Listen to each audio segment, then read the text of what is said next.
Chaque jour, Charles et Carole vous présentent la leçon de l'école du sabbat.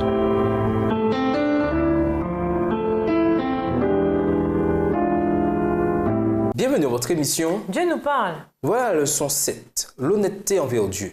Étude de la semaine, Luc 16, verset 10, Lévitique 27, verset 30, Genèse 22, verset 1 à 12, Luc 11, verset 42, Hébreux 7, verset 2 à 10 et Néhémie 13. Verset à mémoriser. Ceux qui est dans la bonne terre, ce sont ceux qui entendent la parole avec un cœur noble et bon, la retiennent et portent du fruit avec persévérance. Luc 8, verset 15. Qu'est-ce qu'un cœur honnête et comment se manifeste-t-il? La culture contemporaine considère souvent l'honnêteté comme une vague morale relativiste.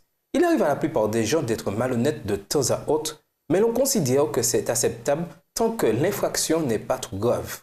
On dit aussi que les circonstances peuvent justifier une part de malhonnêteté. La confiance et l'honnêteté vont toujours de pair, mais l'honnêteté n'est pas innée. C'est une vertu morale qui s'apprend et qui se trouve au cœur du caractère moral de l'intendant. Quand nous pratiquons l'honnêteté, des choses positives en découlent. Par exemple, on n'a pas à s'inquiéter d'être pris en flagrant délit de mensonge ou de devoir le cacher.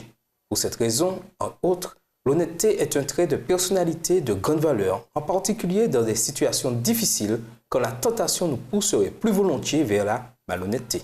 Dans la leçon de cette semaine, nous étudierons la notion spirituelle d'honnêteté dans la pratique de la dîme et nous verrons pourquoi la dîme est d'une importance aussi vitale pour l'intendant et la gestion chrétienne de la vie. Et nous vous laissons cette question de réflexion. Se croiser les doigts derrière le dos est habituellement un geste de malhonnêteté. Ce geste montre que l'on n'abandonne pas tout face au grand sacrifice de Dieu pour nous. L'environnement ouvert reflète aussi l'inutilité d'essayer de mentir à un Dieu omniscient. Au revoir. Et à demain si Dieu veut. Dieu nous parle.